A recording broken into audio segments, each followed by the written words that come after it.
Um, Welcome to all of you zooming in from all around the country. And we welcome you to WEED Women Eco Artist Dialogue to honor and spotlight the work of legendary eco artist Bonnie Ora Sherk. And the story will be told by Tanya Zimbardo, who is the assistant curator of media arts at the San Francisco Museum of Modern Art. And she was the curator of the exhibit Life Frames, which is currently showing at Fort Mason Center in San Francisco. And this, as I understand it, is the first posthumous exhibition survey of the late artist Bonnie, who is also environmental educator and landscape planner. And she had an amazing story, so we're looking forward to hear about it. A little bit about our organization, WEED.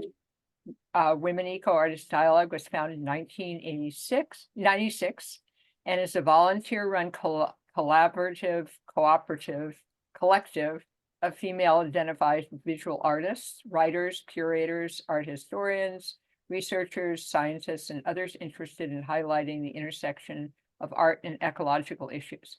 I'm Mary White, one of the two co-chairs, joined by Minouche Zomaradinia, who is also the co-chair, delighted to work with. We'll start with the land acknowledgements and then introduce Tanya, who will tell the story. If you wish, please type your location and land acknowledgements in the chat. WEED's office sits on the territory of the Wichen, the ancestral and unceded land of the Chichonio-speaking Ohlone people, the successors of the sovereign Verona tribe of Alameda County, near one of the largest shell mounds in the Bay Area. The land was and continues to be of great importance to the Muiwak Ohlone tribe and other familiar descendants of the Verona band. We recognize the Muiwak Ohlone tribe, which is campaigning to become federally recognized, the Association of Ramaytush Ohlone, who are researching, revitalizing, and preserving Ramaytush Ohlone history and culture, and the Confederated Villages of Lejeune and the Socorte Land Trust, who are working to return native land back to indigenous stewardship, including Berkeley, right around the corner from me. A little Zoom housekeeping. We are recording this presentation, and please keep your audio muted during the presentation. The hosts may mute you if there's extra noise. If you have questions during the presentation, please put them in the chat for the question and answer discussion time. We'll stop the first recording after the presentation and then immediately start up the second recording for the questions and answers, and the whole event will formally end at 5:30. And we may go over, but we will stop the recording at 5:30. I'd like to introduce Tanya, and this is kind of a combination of several bios, so I hope I include enough. Tanya is a contemporary art curator based in San Francisco. As the assistant curator of media arts at the San Francisco Museum of Modern Art, Zimbardo is currently curating the exhibitions Runa Islam, Verso, and New Work, Carrie Tribe, and co-curating Nam June Pike and Soundtracks. Zimbardo has organized and co-organized exhibitions and projects in the Bay Area, including Organic Logic, 500 Cap Street, Equilibrium, a Paul Kloss Survey, DeRosa, Public Works, Artist Interventions, 1970s to now, Mills College, Art Museum, and Versions, Christian Lucas and Judy Malloy. I hope I'm getting these names right. Crohn's work. Zimbardo has guest organized screenings at Artist Television Access, CCA, Wattis Institute for Contemporary Arts, University of California, Berkeley, and for SF Cineograph. How do you pronounce that, Tanya? SF Cinematheque. Cinematheque. Yeah. Her Their projects and writings are primarily centered on the history of exhibitions and site-specific works, performance-based experimental media, online projects, and conceptual art. And she was participating in the 2017 Researcher in Residence program at Signal College, New York. She also has been a guest author of A Sense of Place Under the Linden Trees, and co-author with Antonella Bafani, Serious Business, Freud and Feminist Film Distribution, Curating Feminist Film Archives, which will come out in the issue of Feminist Media Histories. But I've missed a lot, but she's a busy woman. So I hope that that's enough to get you started. Tanya, take over the show, please. Thank you, Mary. And hello, everyone. It's a pleasure to speak with this group in particular. It was wonderful to see a few members of you at our opening event, including Lauren Elder and Mary White. I had really wanted to reach out and to share on one hand information and my perspective on an artist that some of you knew personally or some of you know of, but also wanted to just, for those of you who maybe have heard of Bonnie or this is her first time becoming acquainted with her work, really just wanted to share my really enthusiasm for her long-standing practice of transforming environments and creating opportunities for learning, often with sort of hands-on interaction with places. And Bonnie Ora Sherk is an artist who was raised in the East Coast, moved to San Francisco in 1967. She then went, following her undergraduate studies at Rutgers College in New Jersey. She then embarked on graduate studies at San Francisco State University, graduating with a focus on environmental sculpture in 1970.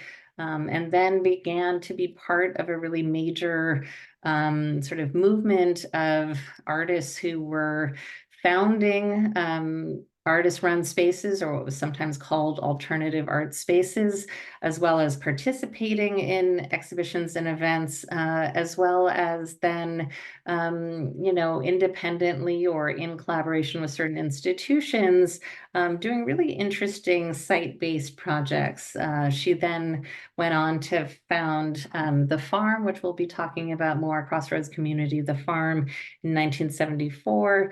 And then in 1981, she founds A Living Library, which is a wonderful nonprofit project that continues today that we'll be talking about as well. Here we see Bonnie at one of the sites. This is in the OMI Excelsior, sites of 3 different schools that Bonnie and the Living Library team began transforming here in San Francisco starting in 1998, and work that is ongoing. So it's wonderful to be able to work closely with the Fort Mason art team on all aspects of this project. It's a posthumous survey that really began with Director of Arts Programming and Partnerships, Frank Smigel, who had been in conversation with Bonnie before the pandemic about possibly doing something new outside on campus in dialogue with then the San Francisco Art Institute students. And while that, for various reasons, including Bonnie's passing in 2021, wasn't able to sort of move forward as a conversation, Frank invited me to join him in thinking about a way to honor Bonnie here in San Francisco, and to think of a project which could have really been of any scale, but in this case, looking at a survey of her work since 1970, of working in particular in public spaces. This is the wonderful graphic design by Jen Sonderby, as you move to Gallery 308. And this is a signature series that they do in this space of Fort Mason once a year in the winter. And for those of you who have not been to Fort Mason, it's a really wonderful location in the waterfront in San Francisco facing the bay.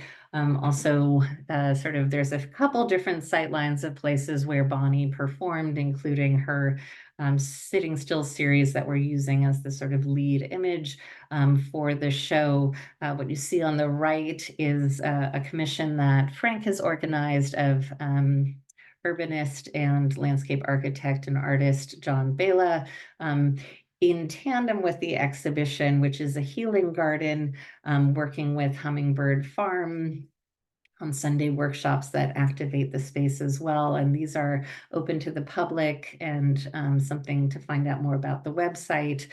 Also wanting to mention Fort Mason as a site originally also based on a transformation of, sort of former sort of industrial military kind of area into then something that is hosting the arts, performing arts, visual arts, as well as restaurants and a number of great organizations, as well as sort of regular fairs and other sort of destinations that come there. Not pictured here, but also wanting to mention WEED member Tanya Geis recently, when the show opened, had a site-specific installation in the guardhouse, which is run by the Foresight Foundation, who has also been really championing artists who are working with the environment and specifically working with place. And so that was a lovely moment as well.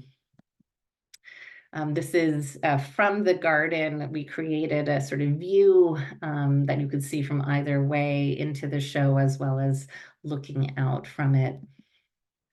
And we are thrilled to be able to share a wonderful catalog, which features a number of different contributors who in most instances have had histories of working with Bonnie, in some cases a curatorial capacity, including Patricia Watts, who is the sort of foremost curator and scholar on ecological artists, as many of you know, writing about Bonnie's work with education in particular, and how it sort of arrives at a living library. But then we have, perspectives on performance. We have also republished interviews from the 70s and 80s that were done with Bonnie, and highlighted her own writing. And so just really excited to share. This is a 200-page book, hardcover, and it's the first one devoted to Bonnie's work. This is also, I'll just note, available for pre-sale, but we'll have a closing symposium on March 9th, which will bring together a number of different perspectives on not only Bonnie's work, but really sort of the legacy of artist-run spaces, and also sort of environmental and art projects. This image here that we chose for the catalog, we see Bonnie in 1970 as part of Portable Parks 1. This was also how I first met Bonnie, SF MoMA, and our art interest group, SICA, the Society for Encouragement of Contemporary Art, had sponsored a proposal that she and fellow SF State student Howard Levine had put forward for a special offsite award that they did that time. Originally, and what we're highlighting in the show, is they had all sorts of different ideas of places in the city, what Bonnie often called sort of dead or mechanized spaces, could be temporarily transformed with a sort of through all three of the different sites, the presence of grass. Here we have palm trees as a sort of mirage on the brake lane of the highway there. And people would see Bonnie, and they would see also a cow. This was a 24-hour event. The second one, Portable Parks 2, which we see here on the right, was sort of in the traffic circle underneath a different overpass, and this became more participatory, including sort of benches where passerbys or friends could come by. And Bonnie's interest in not just creating an awareness of how to bring sort of life into an urban environment, but also really to think about audience engagement would be a key through line through many of her projects. Bonnie would have loved the headline on the left from the recent KQD forum, which you can listen to. When I first met her, she wanted me not only to think about, portable parks as something that was historical, that had happened, but that it had, in fact, ended up being a sort of precedent for then what became things like parklets, and originally Parking Day by the design group Rebar that John Bela, who I had mentioned, was part of. And so sort of anticipating ideas that would sort of later become sort of implemented over time. There was a third site, which was a block of Maiden Lane in San Francisco, which is a sort of continues to be a kind of chic downtown shopping strip. And that one also then had animals from the zoo, as well as a sort of display of all of the ideas of portable parks inside of the Reese Paley Gallery at the time. Many years later, on the occasion of the Getty Institute's Pacific Standard Time initiative and festival, Karen Moss, the curator of this, sort of continuing to be amazing resource with Constance Llewellyn with the State of Mind in California Arts since 1970.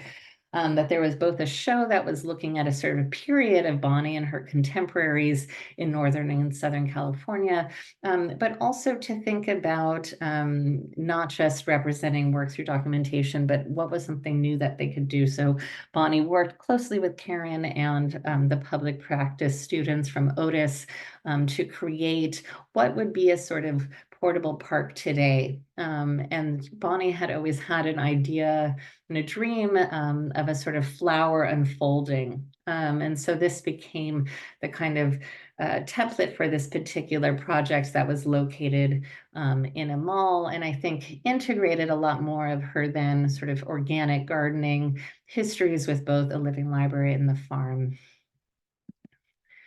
But some of the other early ways that SF-MoMA had also supported Bonnie had been in sort of these highly sort of publicized events. This was one called Snow Job, in which there were 3 locations very early in the morning, including right out front of our old building on Van Ness Avenue. This is the War Memorial Building where the Arts Commission is today. And bringing it does not snow in San Francisco, but bringing a kind of light, but interesting way of thinking about how you could, again, sort of temporarily transform an environment. And then Bonnie would then work with our education department on something that was then more participatory with high school students following this moment. And then I had the pleasure of working with her again, with Christian Frock, on our survey of women artists working in temporary ways in public space, and thinking about gestures that, including work that was performed on the street. Bonnie was, as she put it, our cover girl. We begged her to be able to use this image from Sitting Still 1, and marking really the sort of the start of the kind of time frame that we were looking at up until contemporary work, a combination of sometimes artists who are working in performance, street art, text-based interventions.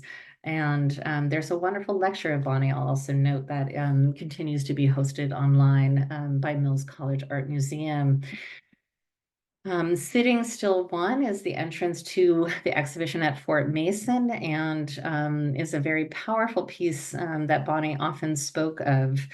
She also called it her watershed piece, all puns intended, because she realized years later in looking at this image that she was facing her future. Bonnie had, this is an area of San Francisco that at the time was under construction for the freeway interchange, then called Army Street Circle, now Cesar Chavez. And it was flooded in garbage, and saw this armchair, and so went home, put on a sort of formal evening gown, had her friend Robert Campbell photograph her, and she's sitting here smoking, facing a sort of audience of the freeway. And years later, she realizes that she's facing, where the location of the farm that she would create a nonprofit multi-arts and environmental education center there. But that also that the flood water is from the Islayas Creek, and that the northern frame of the Islayas Creek watershed decades later becomes a sort of defining force and principle. Bonnie spoke with Judy Goldhalf of Planet Drum in a webinar that's online from, I think, 2021, about how, like, she keeps following me, this amazing force that also goes underneath different projects that she has created here in San Francisco, which I'll tell you more about. But for Bonnie Was Sitting Still, the series was just a sort of idea of how could a seated figure just transform an environment by being present. It was also a piece that she felt sort of a woman being an object on view. And if looking at sort of the documentation, we also sort of see both people passing her by as well as sort of observing these performances where she sat in different locations of San Francisco for an hour at a time. Christian and I had talked to Bonnie about the possibility of representing not just a couple sites and a couple of the best images, but what if we showed sort of a really major selection that Bonnie would make of all of the different, I think there are like 12 sites in San Francisco and different moments. And so you have these wonderful kind of just texture of these performances from that kind of presentation. And so when you come to Fort Mason, the first gallery is a sort of immersive gallery of, on the right, that same slideshow again. Years later, Bonnie called me up when I was at the Women's March and was like, Tanya, you were asking me about that Sitting Still film. I found it. I've transferred several of my early films. So I went over to see her, and this was right before the pandemic started. In 2020, and spent the afternoon in her home in Bernal looking at a few of these really short, silent films. In this case, the one of Sitting Still is just of a sequence at a couple of locations at the zoo, but also sort of preparatory, kind of more private performances for the camera, like pacing and public lunch. And Bonnie, I remember her telling me the image on the right at this moment in the pachyderm cage where they're sort of sensing each other between this wall, and that, these sort of experiences she had, and Bonnie often talked about like sitting stills, these sort of moments of synchronicity that were really important to her, and that also, I think, would directly then also inform projects she was doing. We have 4 different projections. On the left here is then pacing in the Broadway tunnel.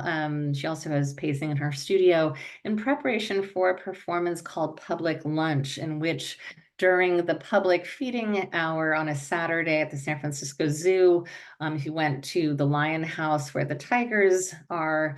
There in a cage was a sort of elegantly attired woman who was catered lunch by Vanessi's restaurant. And this is a moment in which this is, you get a sense of the audience, and that is being also recorded, in which Bonnie is looking up at the skylight, and she's describing how she's sensing and is aware that the tiger is aware of her and her actions, and became really sort of profoundly moved by the idea of sort of animal intelligence, which she often called native intelligence, and behavior. And this would become a really sort of potent source of investigation for a number of projects, both public facing as well as private in her studio. The ones in the studio kind of under the rubric of animal and vegetable art. And here's another sequence from that moment. But again, sort of radically questioning what was the performance location, who was the performer and the audience. And here's just a sense of within, this is a former marine repair shop, I learned, this wonderful gallery that we're working in. And so bringing together as much as possible original items that Bonnie had made, such as photographs, collages, proposals, and texts. And then through her wonderful archive, also surfacing sometimes other publications or other images that we reprinted on the occasion of the show.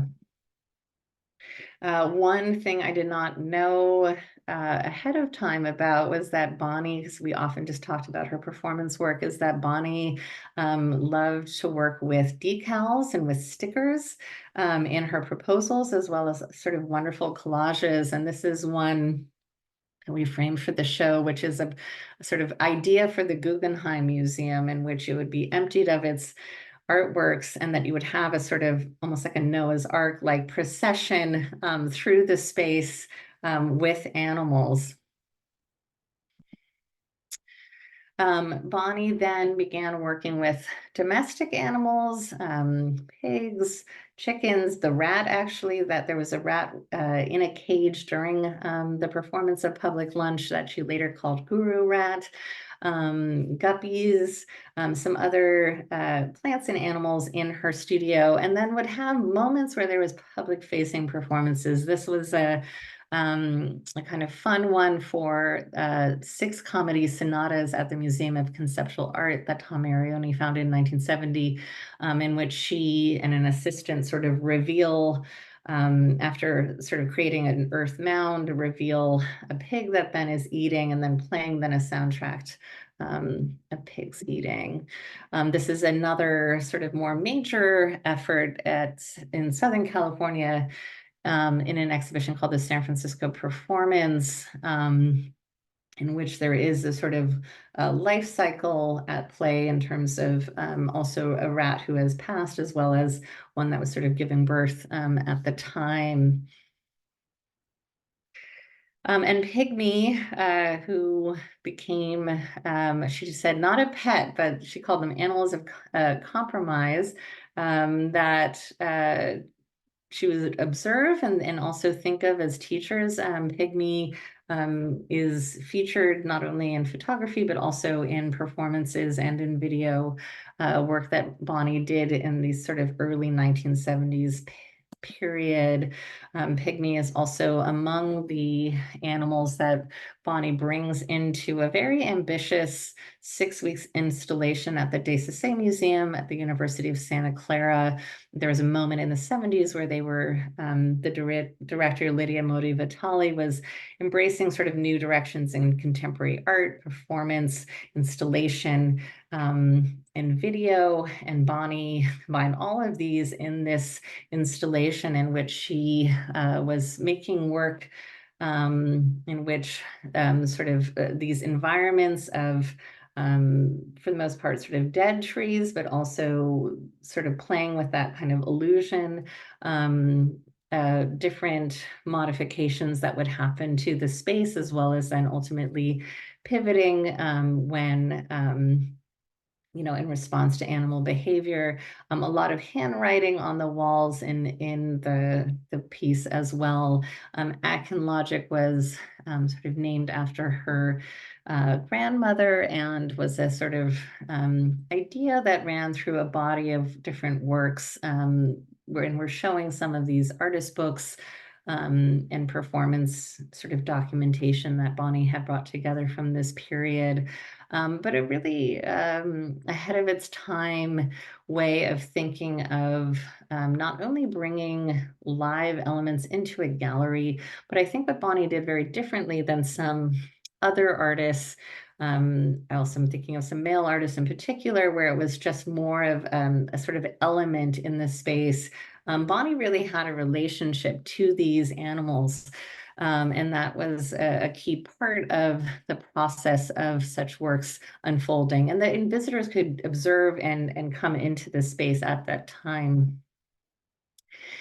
SF MoMA at the end of the decade hosts a survey of 22 artists and collectives who are coming out of sculpture associated conceptual art and performance called Space Time Sound. And then Bonnie was invited as part of that exhibition, not only to represent a few pieces through photography, but to think of a sort of documentary version of living in the forest, including the video recordings that Bonnie had shot as part of that work. Here, Bonnie describes, and this is a detail from a larger installation, how living in the forest informs then the work that she wants to continue to do, which is to create healthier environments for animals. And in founding the farm, one key aspect, and one aspect represented perhaps the most within the show, is the Raw Egg Animal Theater, or acronym TREAT, in which sort of non-hierarchical relationships between animals, humans, adults, the children, school children who would visit this location and one another. It's something she recorded extensively on video as well as through photography, and thought of it as a sort of a microcosm for the larger idea of the farm. Here is the farm, which was in a kind of liminal space by the freeway interchange. There were different land parcels that ultimately she had the vision to connect, and including a sort of raised Borden's dairy that had sort of major concrete fields. And so with the musician and performing artist Jack Wickert, got a lease of some of the property, and then through amazing efforts of applying for grants and other forms of community support, created a really magical place called Crossroads Community, the farm. And for Bonnie, what was really important was this idea that you had these 4 neighborhoods that had been sort of severed by this physical structure that was imposing. You also had 3 creeks that were converging and could be a natural resource for the farm underneath it. And she also felt strongly that there were these sometimes prejudices between artists working in different mediums, as well as then also artists coming from performing arts and visual arts and from non-art backgrounds, and how to bring that all together. Here is just sort of overview plan of what that kind of structure is. And there's just really wonderful photography that, thanks to a number of curators and writers who, in dialogue with Bonnie, have kind of surfaced over the years. Just to getting a sense of some of the kind of outdoor areas. Bonnie, as part of that 1979 show at SF MoMA, creates this kind of photo montage that has her ideas of what the farm was represented, including an article that we're reproducing in the catalog. She had many people also write letters because she was campaigning for the adjacent acres to become a city park. As part of it, it would later become, a more conventional park, La Raza Park, and now today is Potrero del Sol. But at the time was really had great ideas for what she thought could happen on this property. Bonnie also had successfully applied for a grant for it to be the alternative to alternative spaces in that era. The farm hosted a really important convening in 1975 of all of these non-commercial spaces in the Bay Area, and art publishers. And later on, also Bonnie was and staff, and really through a kind of collaborative effort, was then also hosting artists to create events there as well, as regarding the whole thing as a kind of social artwork and a performance for her of being. Bonnie often also talked about the farm as where she got her PhD in life, because she did everything from major grants, applying for media, weeding, dishwashing, all of it in her role there. There's a really wonderful collage that we're showing that has some of her vision for the space, including a cafe. And this is one that is in part wrinkled because it was something that she would bring with her to meetings as part of the kind of proposal pitch process.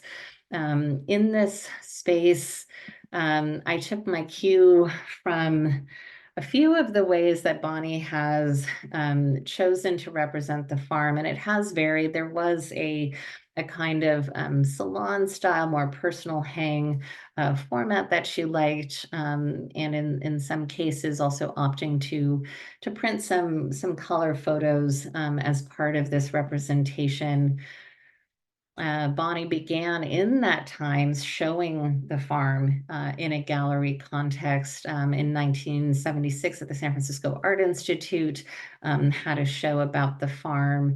And one of the kind of lesser known documents that I love that we surfaced in this exhibition is a video of classes, coming to the show and seeing themselves. In particular, this photo appears in this video, and you see the kids, especially this little blonde here, sort of responding to their own image and this idea of how it could be, communicated in that time.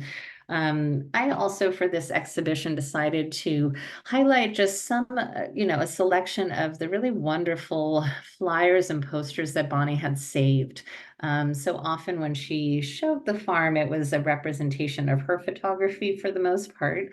But we had the space to be able to offer, give a sort of sense of the kind of range of activity that was happening there, including some of the other resident theater and dance groups like Tumbleweed and Jones Company. I also want to mention, and I can put it in the chat later, that we're going to have in this last month of the exhibition a number of public programs about the farm. Elizabeth Beard from Circuit Network and a friend of Bonnie is hosting, as part of the San Francisco Public Library main branch's Night of Ideas on March 2nd, a panel that will look at the farm and its sort of legacy for art spaces. I will be discussing with Media Burn Archive in Chicago, her archive of sort of more impressionistic video footage of the farm from the 70s. That's on February 22nd. And then as part of our closing symposium, we'll also return to a kind of original question she posed of what does the farm mean to you, that all of these letters that she exhibited were responding to. Wanting to mention, in terms of Weed's history of co-founder Joe Hansen, this is just an example. This is a year after Bonnie left, but of one of the kind of artist in residence moments that happened there at the farm. Joe Hansen with Lynn Hirschman and Patricia Tavener organized a really important feminist action in 1977, and we have sort of a couple documents related to it in the show. Here's a few more images courtesy of Lynn and Stanford Libraries. And SF MoMA library, I should note. And this was a response to the omission of women in museum exhibitions. In particular, there was an offsite series that SF MoMA was commissioning in the Golden Gate National Recreation Area. And to sort of create a kind of parasitic media event where you would get the media to come and also to see events, performances, temporary installations by women artists in the 3 locations. And one of them was Angel Island. And we see a number of the women artists who participated, including Bonnie. And at the close of the event, Bonnie had a sort of banner, which is both sort of ominous as well as a kind of call to arms of a change that needed to happen, I think. And it's something that Bonnie loved to close her slide presentations with. Bonnie then moves when she leaves the farm in 1980 back to the East Coast. She moves to New York City and continues to have invitations to think about installations, as well as sometimes specifically respond to the farm. Miniature Meadows was a different work that she did for PS1, in which you have the kind of use of punning on the sides of three planters in sort of serial-sized boxes. There's a kind of faded photo of what it actually looked like there in the yard of PS1.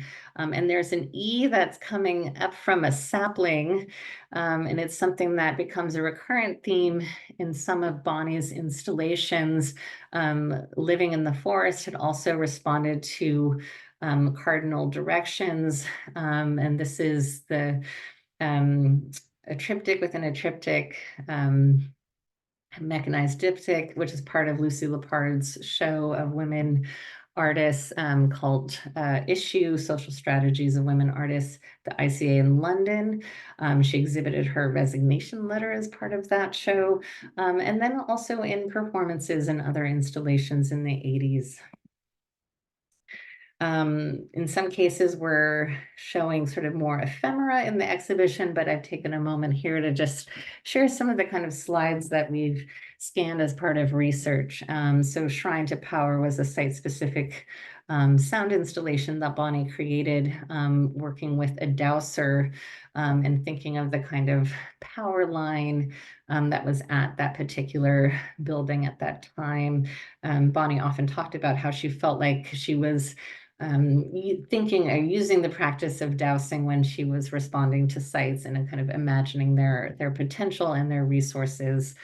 Bonnie continues to also make these really wonderful combination proposal collage illustrations. This is one for the Port Authority of New Jersey and New York in 1982. And the idea of not just physical transformation, but the idea of sort of programming and public programming and programming a landscape becomes a really kind of key defining aspect of her approach to landscape, and to an extent also differentiating it from just sort of, let's say, someone who was thinking about like a more decorative garden path or other kind of elements like that.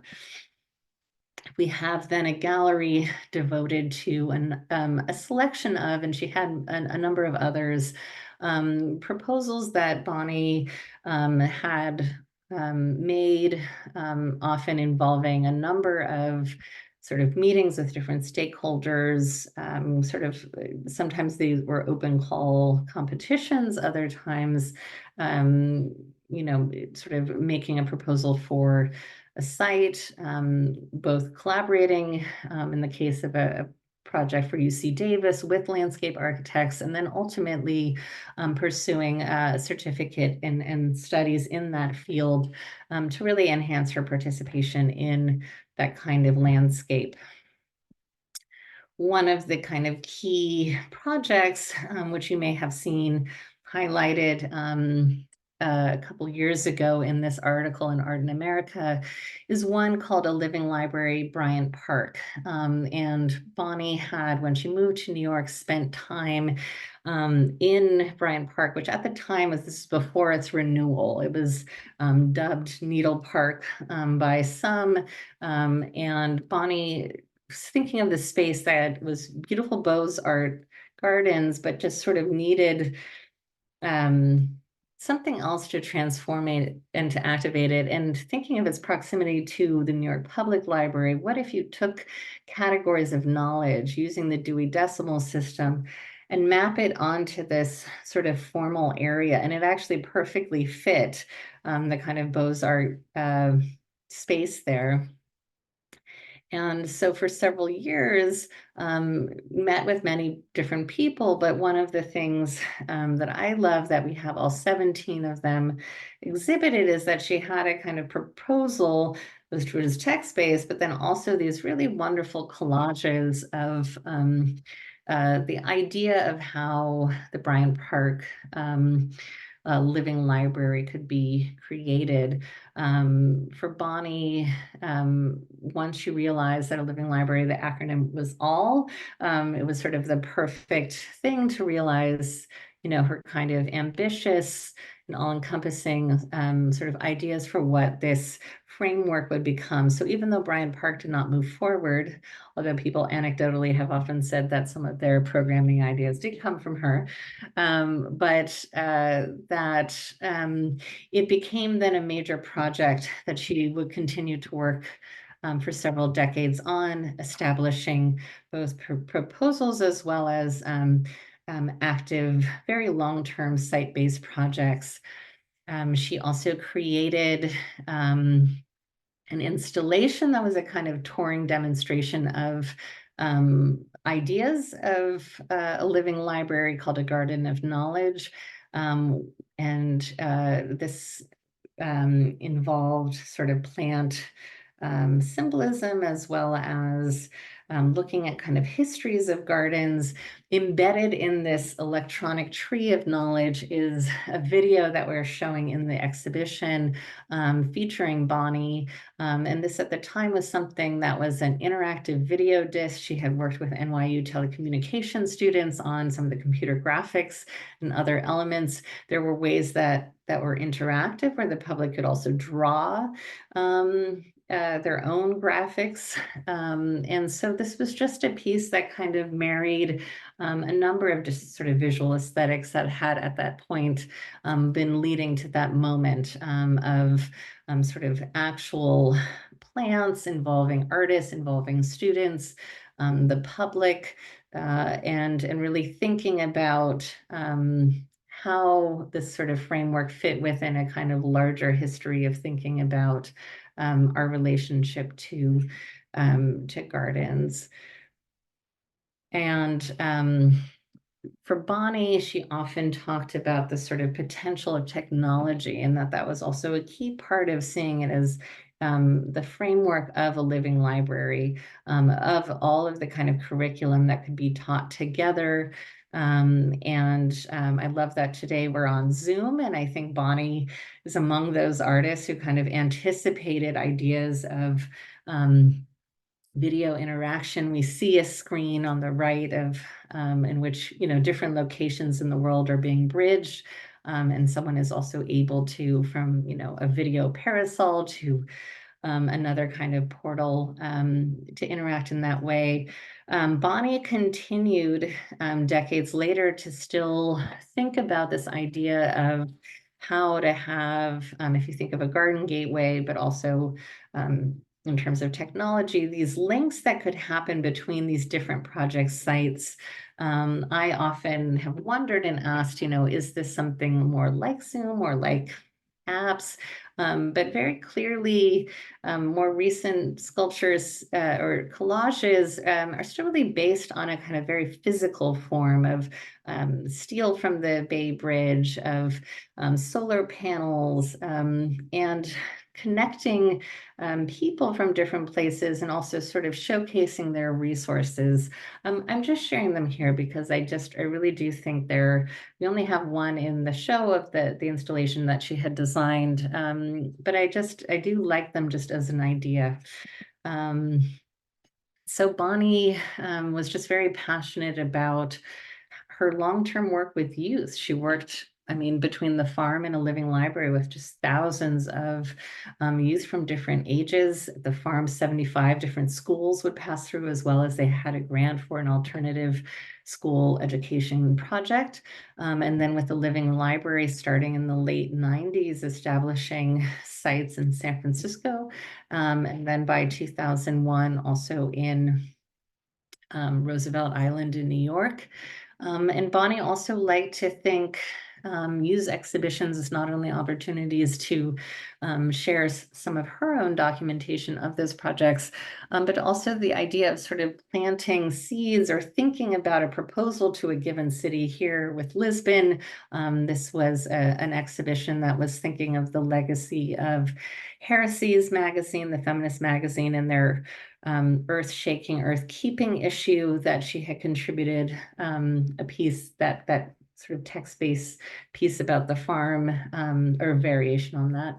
And this is one in which, it's bringing together some of her sort of diagrammatic drawings from a living library documentation, but also really thinking of it being is sort of a platform for conversation. In the Liverpool Biennial, also a proposal for Liverpool.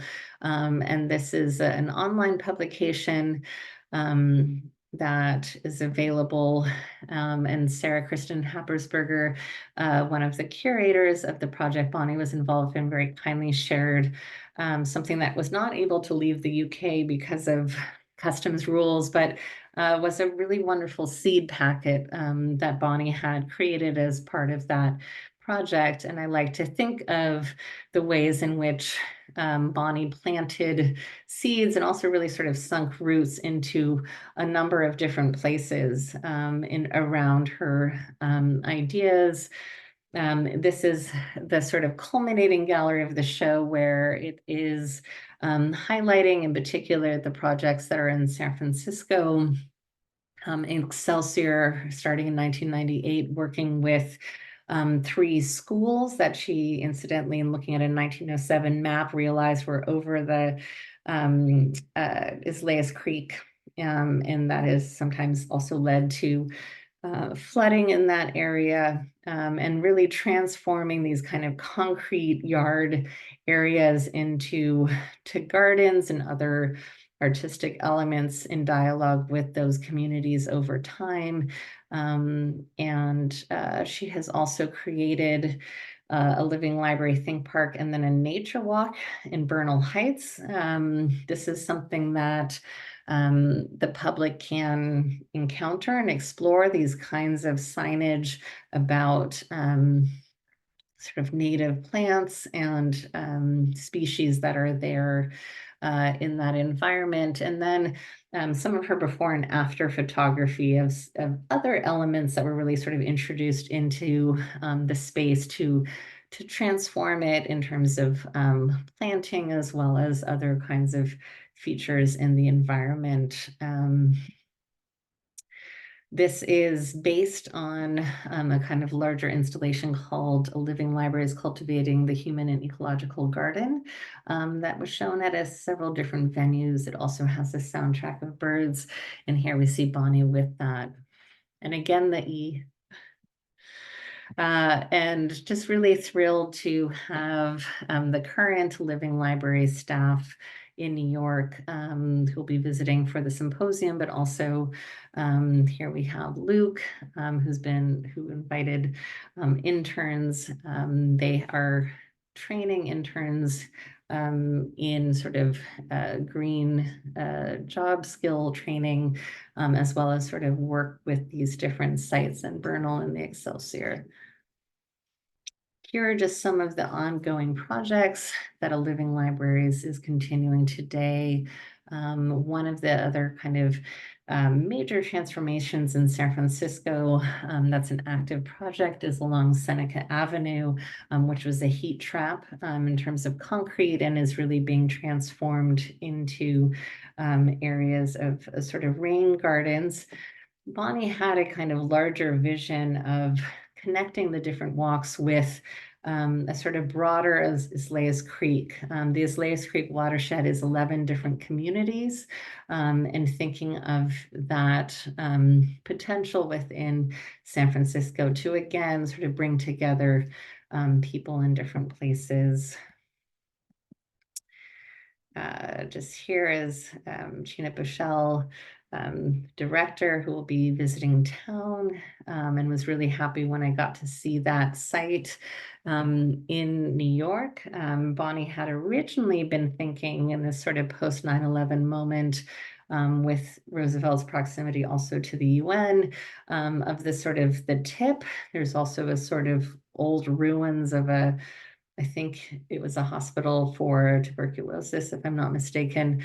And while in the end, a sort of Lewis Kahn area was developed instead, there is an active Roosevelt Island Think Park and Library that she was able to create with China and others, which is also next to a library, which is fitting as well. One of the things I learned from Patricia Watts's essay was that Bonnie also some of you may know, she often spoke of feng shuial art as sort of a planetary genre, but feng shui was also something that was part of her gardening method, including these sort of redwood circles and sort of planting patterns that the youth would create. Here's a sense of that Bernal walk and how it runs along things like Alamany Farm. There's a dog park, other sort of school and building there, and these wonderful signs that people can encounter. Luke will be offering on February 24th and March 2nd, also guided tours to learn more. And so that is something I can share as well. This was something when I used to live in that neighborhood near Bonnie, was really heartening during that moment of the pandemic when we were socially separated, to be able to just take that time for sort of more careful looking and time with the environment. So I'm going to end there and welcome questions and feedback, and also those who maybe knew her. Always happy to and interested to hear your anecdotes, thoughts. Well, let's give Tanya a big round of applause. That was just, I learned so much, and I went and spent a lot of time at the exhibition. So you brought forth all kinds of fun things. At this point, we will just say this was a program represented by Women's Eco Artist Dialogue, and we're going to close this section right now and then start the next recording immediately. So